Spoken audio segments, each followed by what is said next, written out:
देवव्रत ने यह व्रत स्वीकार कर लिया। परशुराम ने उन्हें आशीर्वाद दिया। परशुराम ने ऐसा विचित्र व्रत क्यों लिया? वेद व्यास कुछ क्षण रुककर आगे बोले, जब देवव्रत बड़े हो गए तो समझौते के अनुसार गंगा उन्हें छोड़कर ऋषियों के आश्रम लौट गईं। भारी मन से शांतनु ने उन्हें जाने दिया। Sunrise paints the highest peak, a whispered promise that we keep. Create, inspire, grow. क्या आपने कभी सोचा है कि महाभारत जैसे महान युद्ध की शुरुआत आखिर कैसे हुई? एक ऐसा वचन, एक ऐसा प्रेम और एक ऐसा त्याग जिसने इतिहास की दिशा बदल दी। आइए जानते हैं शांतनु और गंगा की अद्भुत कहानी का। वेद व्यास ने कहा, उस महान युद्ध की कहानी सैकड़ों वर्ष पहले हस्तिनापुर में शुरू हुई थी। सप्त सिंधु क्षेत्र, आज का पंजाब में स्थित विशाल राज्य हस्तिनापुर उपजाऊ भूमि, अनेक नदियों और समृद्ध बाग बगीचों से भरपूर था। उस समय वहां एक पराक्रमी राजा शांतनु का शासन था। शांतनु प्रतीप के पुत्र थे। वे सूर्य वंश से संबंध रखते थे और प्राचीन राजा भरत के प्रत्यक्ष वंशज थे, जो दुष्यंत और शकुंतला के पुत्र थे। यही वही भरत हैं, जिनका वर्णन प्राचीन कथाओं में उस बालक के रूप में मिलता है जो शेर के दांत गिनता था। वही बालक आगे चलकर पूरे भारतीय उपमहाद्वीप को जीतने वाला प्रथम सम्राट बना। वह इस विशाल भूमि का पहला एक छत्र शासक भरत बना। उसी के नाम पर इस भूमि का नाम भारतवर्ष पड़ा। शांतनु अत्यंत बलवान और बुद्धिमान थे। उनके जन्म के समय उनकी गर्दन पर शंख जैसी 3 रेखाएं थीं। इन 3 रेखाओं को ब्रह्मा, विष्णु और महेश त्रिदेव का प्रतीक माना गया। ऐसा माना गया कि बालक को स्वयं त्रिदेव का आशीर्वाद प्राप्त है। जब वे हस्तिनापुर के राजा बने तब हस्तिनापुर केवल एक छोटा सा गांव था। युद्धों और विद्रोहों के कारण उसने अपना बड़ा भाग खो दिया था। शांतनु ने अपनी सैन्य कुशलता और राजनीतिक चतुराई से उसकी सीमाओं का विस्तार किया और अंततः सप्त नदियों की संपूर्ण भूमि पर अधिकार कर लिया।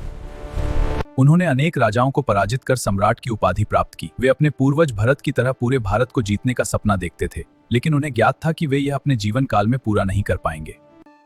इसीलिए उन्होंने ऐसे पुत्र की इच्छा की जो उनके इस स्वप्न को पूरा कर सके। इसी कारण वे अपने लिए उपयुक्त वधू की तलाश करने लगे। इसी समय उन्होंने गंगा के बारे में सुना। गंगा एक गरीब व्यक्ति की पुत्री थी, जिसे उसने यज्ञ दक्षिणा के रूप में ब्राह्मणों को सौंप दिया था। वे ऋषियों के आश्रम में रहती थीं, जो गंगा नदी के किनारे स्थित था। ऋषि जो तपस्या और ध्यान के माध्यम से आध्यात्मिक ज्ञान प्राप्त करने में लगे रहते थे।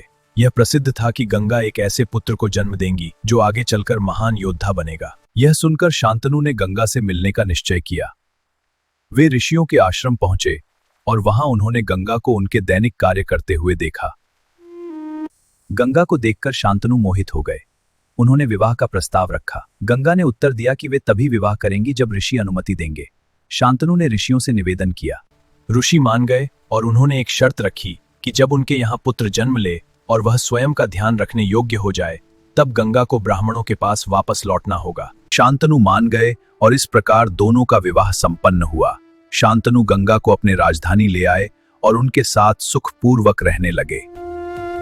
गंगा अत्यंत सुंदर थी, इतनी कि लोग उन्हें कोई साधारण स्त्री नहीं बल्कि अप्सरा या स्वयं गंगा नदी का रूप मानते थे। अनेक अफवाहें फैलने लगीं कि शांतनु ने उन्हें गंगा नदी के तट पर देखा था, जहां सिद्ध और चारण जैसे दिव्य प्राणी आते जाते थे। लोग उनके पुत्र के जन्म की प्रतीक्षा करने लगे।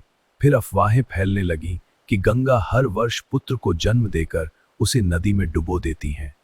हालांकि इन बातों का कोई प्रमाण नहीं था। विवाह के 8वें वर्ष गंगा ने एक पुत्र को जन्म दिया, जिसका नाम देवव्रत रखा गया। वह अत्यंत सुंदर और तेजस्वी बालक था। उसे देखकर सभी को लगता था कि वह महान बनने के लिए ही जन्मा है, और वह वास्तव में महान बना, लेकिन वैसा नहीं जैसा लोग सोचते थे। वेद व्यास कुछ क्षण रुककर आगे बोले, जब देवव्रत बड़े हो गए तो समझौते के अनुसार गंगा उन्हें छोड़कर ऋषियों के आश्रम लौट गईं। भारी मन से शांतनु ने उन्हें जाने दिया। उसके बाद उनका कभी समाचार नहीं मिला। गंगा के जाने के बाद शांतनु ने ही देवव्रत का पालन पोषण किया। वे उनके लिए मां और पिता दोनों बने। जब देवव्रत योग्य हुए तो उन्हें सबसे पहले ऋषि वशिष्ठ के आश्रम पास भेजा गया, जहां उन्होंने धर्म और वेदों का ज्ञान प्राप्त किया।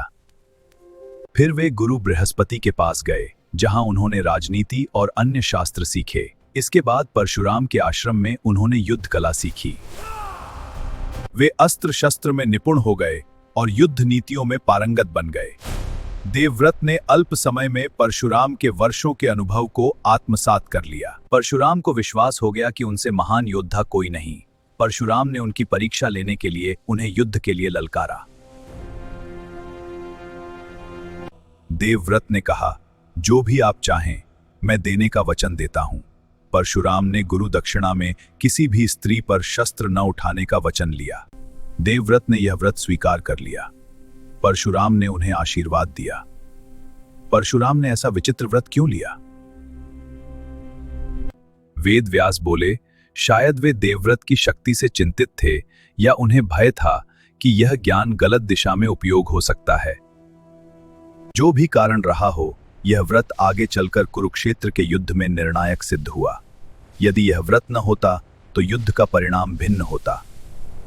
यही व्रत देवव्रत की सबसे बड़ी कमजोरी बना और उनके पतन का कारण भी। क्या आप जानते हैं कि देवव्रत आगे चलकर भीष्म पितामह बने? अगर आप आगे की कहानी जानना चाहते हैं तो इस वीडियो को लाइक करें, शेयर करें और चैनल को सब्सक्राइब करना बिल्कुल न भूलें।